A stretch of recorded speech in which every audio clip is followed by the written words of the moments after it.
Bonsoir à tous, très heureux de vous retrouver sur le plateau d'Un cœur qui écoute, votre émission de spiritualité.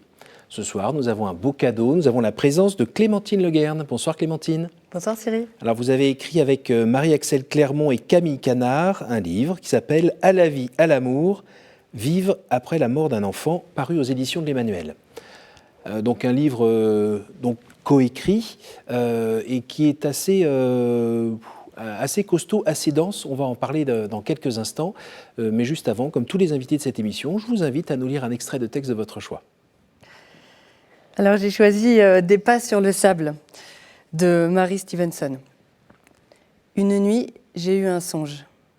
J'ai rêvé que je marchais le long d'une plage en compagnie du Seigneur. Dans le ciel apparaissaient, les unes après les autres, toutes les scènes de ma vie. J'ai regardé en arrière et j'ai vu qu'à chaque période de ma vie, il y avait deux paires de traces sur le sable. L'une était la mienne, l'autre était celle du Seigneur. Ainsi, nous continuions à marcher jusqu'à ce que tous les jours de ma vie aient défilé devant moi. Alors je me suis arrêtée et j'ai regardé en arrière. J'ai remarqué qu'en certains endroits, il n'y avait qu'une paire d'empreintes. Et cela correspondait exactement avec les jours les plus difficiles de ma vie. Les jours de plus grande angoisse, de plus grande peur et aussi de plus grande douleur. Je l'ai donc interrogé. « Seigneur, tu m'as dit que tu étais avec moi tous les jours de ma vie et j'ai accepté de vivre avec toi. Mais j'ai remarqué que dans les pires moments de ma vie, il n'y avait qu'une seule trace de pas. Je ne peux pas comprendre que tu m'aies laissé seule au moment où j'avais le plus besoin de toi. » Et le Seigneur répondit « Mon fils, tu m'es tellement précieux. Je t'aime. Je n'aurais jamais abandonné, même pas une seule minute. Les jours où tu n'as vu qu'une seule trace de pas sur le sable, ces jours d'épreuve et de souffrance, eh bien, c'était moi qui te portais. » Alors pourquoi ce texte parmi sans doute beaucoup de textes? Alors, j'ai choisi ce texte parce que juste après la mort de mon enfant, pendant plusieurs mois, j'étais vraiment très très en colère contre le Seigneur parce que mes prières n'avaient pas été exaucées. J'ai prié énormément pendant toute la maladie de mon fils pour sa guérison. Et il est mort de sa maladie, donc il n'a pas guéri. Et j'avais l'impression que le Seigneur m'avait complètement abandonnée, qu'il ne s'intéressait pas à moi, que... voilà. Et je souffrais beaucoup de cette colère. Et puis... avec mon mari, on a fait le CMC, l'école de charité et de mission de l'Emmanuel. Et on nous a demandé un exercice, c'était de relire notre vie en se demandant quelle place avait le Seigneur dans notre vie à chaque moment important. Et en faisant cet exercice, je me suis rendu compte que pendant les maladies de Siméon, parce qu'il a eu 2 cancers et sa fin de vie, le Seigneur ne m'avait pas du tout abandonné. Bien au contraire, qu'il avait été avec moi et qui m'avait porté, qui m'avait aidé à supporter l'insupportable, qu'il avait aussi accompagné notre fils qui avait peu souffert finalement et qui n'avait jamais perdu la paix et la joie de vivre. Voilà, donc ce texte, vraiment, il résonne en moi. Et l'année dernière, on avait organisé avec mon mari... à plusieurs, une retraite pour les parents qui ont perdu un enfant. Oui. Cette retraite, elle aurait dû avoir lieu en avril, et puis il y a le confinement, donc on n'a pas pu la faire. Et le week-end où cette retraite aurait dû avoir lieu, on avait envie de partager quand même des choses avec les gens qui s'étaient inscrits. Et on avait choisi ce texte, on avait envie de partager ça avec eux. Et voilà. C'est assez bateau, enfin, c'est un texte que tout le monde connaît. Mais dans notre situation, je pense dans la situation de parents endeuillés, qui résonne assez fort. Il résonne bien, ouais. Alors, on va reprendre un petit peu chronologiquement. Vous êtes du côté de Garches, vous avez 2 enfants. 3 avec Siméon. Oui, mais à l'époque, vous aviez 2 enfants. Et puis, voilà, la question se pose pour un 3e enfant. Oui. Oui, c'est ça. On avait 2 enfants, une fille et un garçon. Tout allait bien. J'avais très, très envie d'avoir un 3e enfant. Et j'ai eu du mal à convaincre mon mari. J'ai eu un peu eu à l'usure. Voilà, donc on a attendu Siméon, dont se disputait un peu pour le prénom, parce que moi je voulais l'appeler Siméon à tout prix, sans savoir pourquoi. Puis je comprends après, maintenant je comprends un petit peu plus peut-être pourquoi. C'était peut-être pas un hasard que j'ai voulu l'appeler comme ça, parce que Siméon il a rencontré le Seigneur et puis sa maman a eu le cœur brisé par sa mort. Peut-être que voilà, il y a une similitude entre le vieux Siméon et le nôtre. Voilà, donc j'ai attendu Siméon, j'ai une grossesse assez angoissante, ça allait jamais. Puis bon, finalement, il est né en très bonne santé. Et puis Un très beau bébé. un très beau bébé, magnifique, magnifique, avec des yeux très profonds. Voilà, un petit garçon super. Les grands-parents gai. gâtouillent déjà à ce moment-là? Les grands-parents, oui, oui. C'était un merveilleux petit garçon. Et puis, à l'âge de 8 mois, ça n'allait pas. Lui qui pleurait jamais, il s'est mis à pleurer souvent. Et j'ai eu l'intuition qu'il y a quelque chose de grave lui arrivait. Donc, je l'ai emmené aux urgences et on a trouvé qu'il avait une tumeur au rein. Donc, voilà, on a commencé les traitements, on a foncé à l'Institut Curie, on l'a opéré, on a fait 1 an de chimiothérapie, radiothérapie. Courageusement. 1 an, c'est long. Courageusement, oui. On le vivait au jour le jour, on essayait de vivre chaque moment l'un après l'autre. Et quand ça allait, on était heureux. Bon, dans l'optique que Siméon allait guérir. Donc, Vous vous sentiez entouré par votre famille, vos parents, les parents de votre mari? Oui, très entouré. On était très soutenus. Tout ça se déroulait plutôt bien, le traitement avançait, Siméon supportait pas mal. Voilà, c'était pas tellement d'angoisse au jour le jour à ce moment-là. Enfin, si je regardais, si j'avais été spectatrice de ma vie à ce moment-là, j'aurais trouvé ça épouvantable. Hein. Mais nous, au quotidien, on le vivait pas trop mal. Siméon rayonnait vraiment de joie. Les effets secondaires de la chimio, il ne semblait pas en être trop malheureux. Voilà. Donc ça s'est plutôt pas mal passé. Après, il a eu une année de rémission. Alors ça, c'était le bonheur, parce que c'était notre petit garçon. C'est là où il a un appétit féroce. Un appétit féroce, ouais. Il était drôle, surtout, ouais. Bon, il a grandi très très vite à ce moment-là, il est devenu encore plus beau, en pleine santé, il s'est mis à marcher, parler, il parlait très très très bien. Il était drôle comme tout. Voilà, on s'est régalé. Et puis il avait du charisme, ce petit garçon. Bon, je crois qu'il avait quelque chose en plus, mais là, c'est la maman qui parle. Voilà, et puis malheureusement, au cours d'un contrôle, parce qu'il avait des contrôles régulièrement. Il était un peu fatigué, c'est ça? Tout d'un coup, il voulait se coucher tôt. Moi, j'avais pas envie de voir qu'il y avait quelque chose qui allait pas. Je me disais juste qu'il était fatigué ou que c'était ses traitements qui l'avaient un petit peu abîmé peut-être. Mais un jour, j'ai quand même fait accélérer un contrôle parce que je trouvais que un jour, il a eu du mal à monter un escalier. Bon. Puis dans le livre, vous racontez que là, tout d'un coup, il dit « Bon, maman, là, je vais me coucher. » J'allais me coucher. À 2 ans et demi, c'est bizarre de dire quelque chose comme ça. Bon, je me suis quand même dit qu'il fallait aller contrôler, mais j'imaginais pas que ça serait aussi dramatique, parce que vraiment, ce qu'on a vu à l'IRM, c'était affreux, quoi. Une énorme tumeur, 3 énormes tumeurs au cerveau. Voilà, donc... Vous racontez d'ailleurs ce passage un peu difficile de l'annonce, où c'est le bureau du fond avec... C'est dur, les annonces, ouais. Bon, je sais les que gens ne savent pas trop quoi, mais on sent sur le visage qu'il y a un truc qui ne va pas bien tourner, et on se retrouve en fait très seul à se prendre une grosse pierre qui vous tombe dessus. Ouais. On sait très bien, on voit au regard des médecins ce qu'ils vont nous annoncer. Mais on ne sait pas toujours la taille de la pierre non plus. Là, elle était énorme, il y avait de quoi vous écraser. Là. Ouais. Mais bon, quand on nous annonce un truc aussi horrible, là, c'était votre fils va mourir, hein. Il n'y a pas de traitement, voilà. Moi, je crois que c'est pareil pour tout le monde. Hein. On se met dans une espèce de bulle et puis on supporte, on est un peu anesthésié. Oui, vous dites que c'est un peu votre système d'autodéfense. Ouais. C'est bon, voilà. Dès que c'était impossible à entendre, je me mettais en veille, en fait. Voilà. Et votre mari? Mon mari... Il est informaticien, hein? Oui. Ouais, donc il met un peu de temps aussi. Très bavard. Il calcule. Oui. Non, mon mari...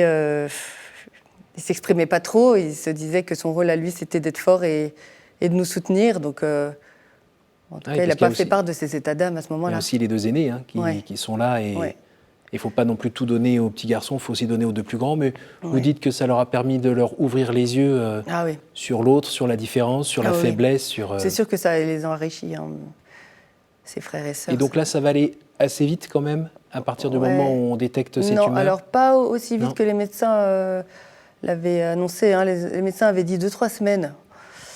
Donc mon mari a arrêté de travailler, j'ai arrêté de travailler. On avait vraiment consacré tout notre temps à Siméon et à nos autres enfants. Et Siméon allait bien. Il allait bien, il était normal, il n'avait plus de symptômes pendant au moins 2 mois. Et il était en pleine forme. Et on s'est même surpris à nier le diagnostic. On croyait à un miracle, on a cru à un miracle jusqu'au dernier moment. Vous en êtes toute votre vie de foi, vous, à ce moment-là? Vous êtes plutôt catho-pratiquante Alors, ou de culture? Oui, alors moi j'étais de culture pratiquante. Avec mes parents, on allait à la messe, c'était pas négociable du tout. J'avais jamais ressenti vraiment la présence du Seigneur, à part 2-3 fois à Thésée, par exemple, ou à Lourdes. J'ai l'habitude, depuis que j'ai 18 ans, d'aller à Lourdes tous les ans, et au contact des malades, des plus faibles, j'avais quand même eu l'impression de rencontrer un peu Jésus. Mais je parlais pas beaucoup de ma foi, je priais peu, ça faisait pas vraiment partie de mon quotidien. Et puis quand il est arrivé une chose insupportable, votre enfant a un cancer, votre enfant va mourir, là on ne peut pas se débrouiller tout seul. Donc il a fallu faire appel il a fallu trouver des forces quelque part. Et naturellement, je me suis tournée vers la prière. Et puis surtout, c'est le Seigneur qui s'est invité dans notre vie. Vraiment, là, quand j'ai relu mon histoire, déjà, ça s'est manifesté la première fois. J'étais à l'Institut Curie, tout au début de la maladie de Siméon. Il allait se faire opérer du rein. Donc enlever un rein, c'était une grosse opération. Et j'étais avec Siméon dans la chambre et je me disais, mais j'ai pas fait baptiser mon enfant encore. Mais pourquoi j'ai pas fait baptiser mon enfant? Il a 8 mois. Bon, je m'en étais pas occupée, c'est tout. Et au moment où je me suis dit ça, et passé devant la porte de notre chambre, le père Arnaud Mougin, qui était l'aumônier de mon école à ce moment-là, que je connaissais à peine, et qui était venu nous rendre visite. Et c'était au moment où je me disais, mais pourquoi j'ai pas fait baptiser mon enfant? Et là, je me suis dit, voilà, le Seigneur a envie de s'inviter dans notre histoire. On a fait baptiser Siméon dans sa chambre le lendemain avec le père Arnaud. Et voilà, et à partir de ce moment-là, on l'a laissé, en tout cas, vivre avec nous cette histoire-là. Donc vous n'êtes pas senti à ce moment-là pas si seul que ça? Non. Et d'ailleurs après? Vraiment pas. Non, mais on a été entourés, mais sans qu'on demande rien. En fait, les gens se pressaient autour de nous.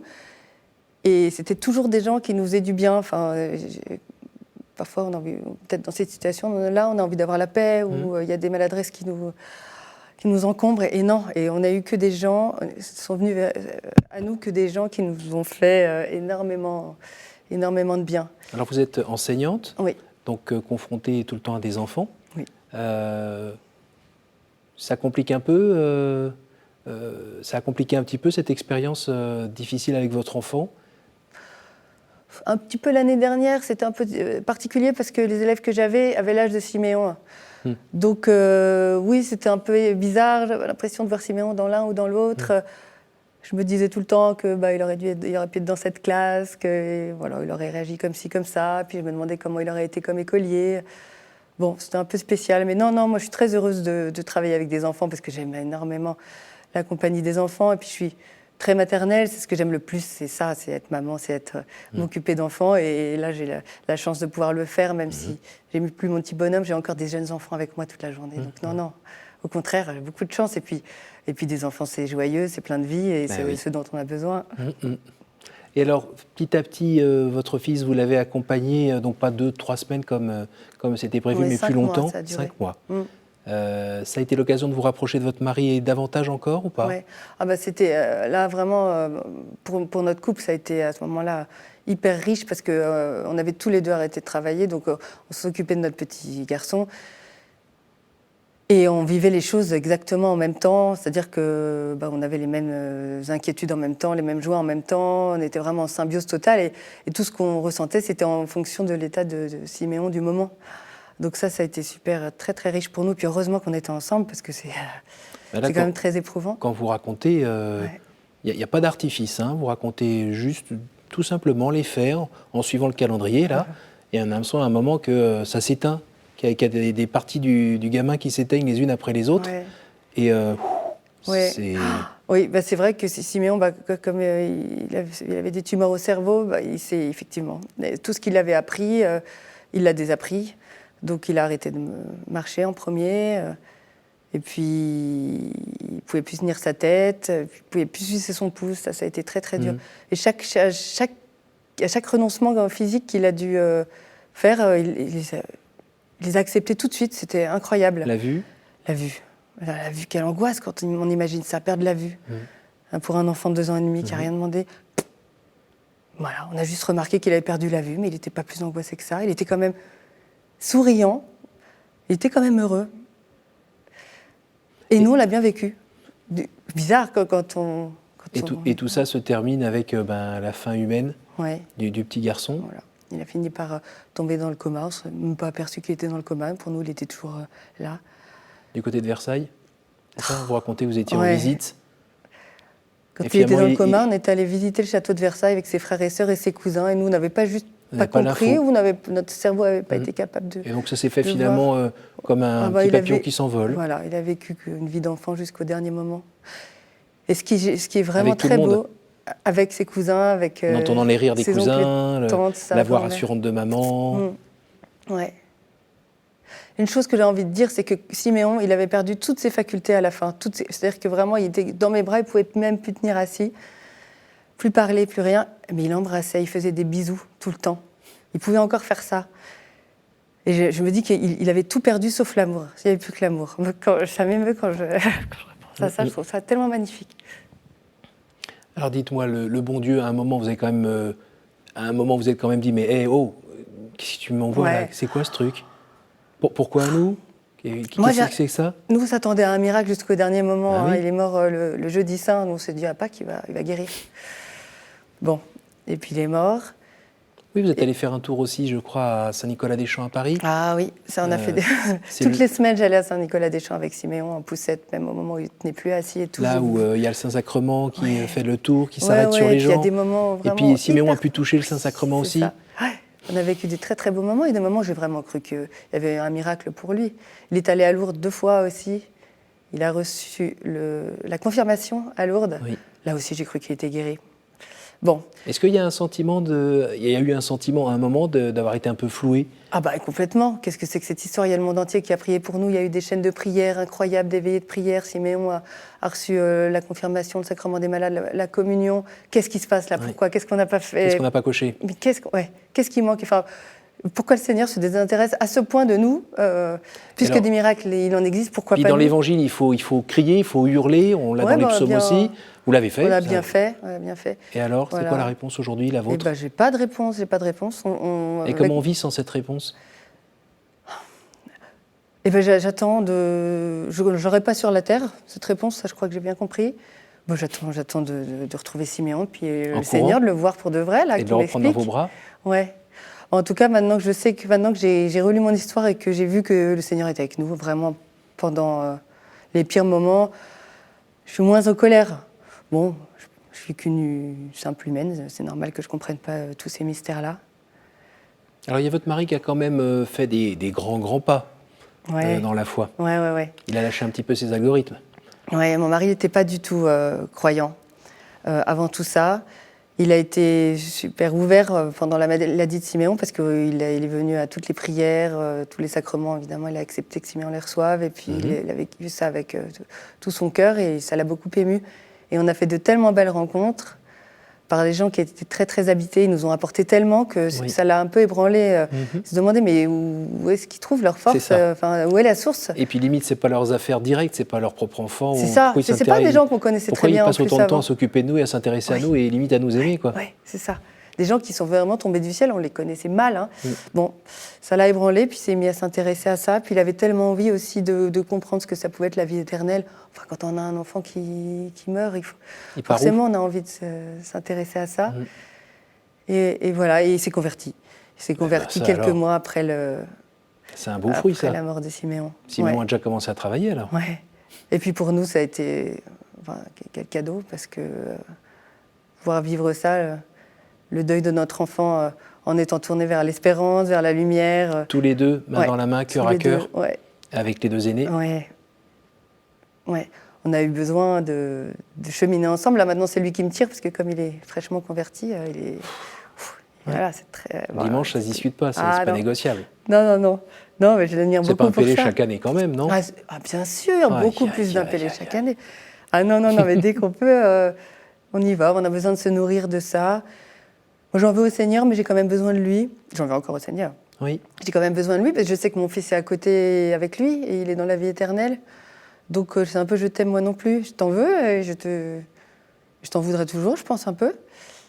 Mais j'ai tellement besoin de toi, et il n'y a que sur toi que je peux me reposer, Et Marie Seigneur.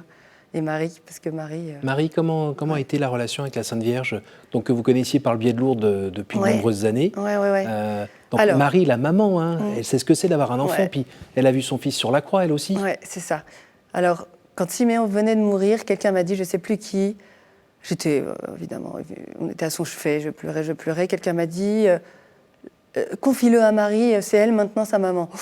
Alors là, j'étais absolument furieuse, mais comment on peut me demander, moi, moi qui ne faisais qu'un avec mon enfant, de l'offrir. Enfin, voilà, Marie ne connaît pas cet enfant. Enfin, voilà, s'il y a quelqu'un qui peut l'entourer, c'est moi. Bon. Et puis, je me suis rendu compte après que Marie aussi avait vu son enfant mourir impuissante, qu'elle avait connu cette douleur abominable que moi, que les autres mamans qui ont perdu un enfant ressentent. Avec Donc, ce sentiment d'injustice. Oui, sûrement, énorme, mais on n'en parle pas beaucoup, c'est vrai. On n'entend pas souvent parler de la douleur et la colère de Marie de voir son enfant mourir. Ouais, mais enfin, elle est sans péché, donc forcément, c'est dur d'imaginer comment ça se passe. Ça, bon. Tandis que nous, on est là avec nos pesanteurs, notre sensibilité, notre compréhension, puis notre amour, quoi, qui est sur ce bout de chou qui est là. Qui est là. On arrive à la fin de cette émission. Je vais vous poser 3 questions. Alors, je vais vous demander, d'abord, ça va faire plaisir à votre mari, de me donner un chiffre, non pas entre 0 et 1, mais entre 1 et 9. 3. Quelle image vous faites-vous du paradis? Bah alors, j'aime bien le poème de Saint-Augustin. Si tu savais le don de Dieu, si tu entendais le chant des anges et si tu me voyais au milieu, voilà, j'imagine Siméon dans un endroit extraordinairement lumineux avec les anges qui chantent autour de lui. Voilà, puis j'imagine que c'est là que je comprendrai, où tout s'éclairera, où je deviendrai lucide. Ouais. Enfin. Ouais, j'attends quand même avec impatience. Merci parce que vous êtes un être de chair comme nous, donc ça nous permet d'être avec vous. Entre 1 et 8. 1. La pire idée fausse qu'on se fait de Dieu, selon vous? Dieu est un tortionnaire, Dieu punit, Dieu choisit qui il aide et qui il n'aide pas. Et avec votre expérience, là, vous savez que c'est pas vrai, c'est pas pour vous punir. Ce que vous avez vécu, est-ce que vous vivez? Non, ça, je suis sûre que non. Je suis sûre que non. La question que je me pose encore, c'est pourquoi est-ce qu'il y a des miracles? Voilà, ce serait plus simple pour moi qu'il n'y ait pas de miracle, ce serait plus facile. Comment on est choisi pour vivre un miracle? Un petit dernier. 8. Quelle est votre prière préférée? Alors, j'aime énormément en ce moment le chant Relever le faible. J'aime bien c'est les chants qui me touchent, dans les prières surtout. Et relever le faible. Tu viens relever le faible, tu le prends dans tes bras. Je ne sais plus les paroles, mais hier on l'a chanté à la messe, ça m'a émue.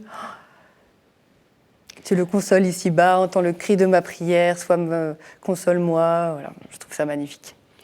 Merci Clémentine, merci pour votre témoignage. Vous êtes venue avec votre courage pour nous partager ce que vous vivez, ce que vous avez vécu, mais ce que vous vivez encore, sans faux semblant, c'est pas repeint, c'est comme ça, direct. Merci beaucoup. Et puis, on pense à vous, on pense aussi au petit Siméon, qui Je sais pas, mon flair me dit qu'il est en train de vous regarder en ce moment. Merci de m'avoir invité. Moi, c'est toujours un bonheur pour moi de parler de mon petit garçon. Ça a été Merci l'occasion. beaucoup. Et puis, je vous rappelle à tous donc le livre À la vie, à l'amour, vivre après la mort d'un enfant, écrit à Troyes, donc avec Marie-Axelle Clermont, Camille Canard et donc Clémentine Le Guern, paru aux éditions de l'Emmanuel. Alors, n'hésitez pas à regarder à nouveau cette émission, la partager autour de vous grâce à notre site www.ktotv.com. Merci encore pour votre venue. Merci à l'équipe qui a permis de réaliser cette émission. Et moi, je vous donne rendez-vous la semaine prochaine, même heure, même endroit.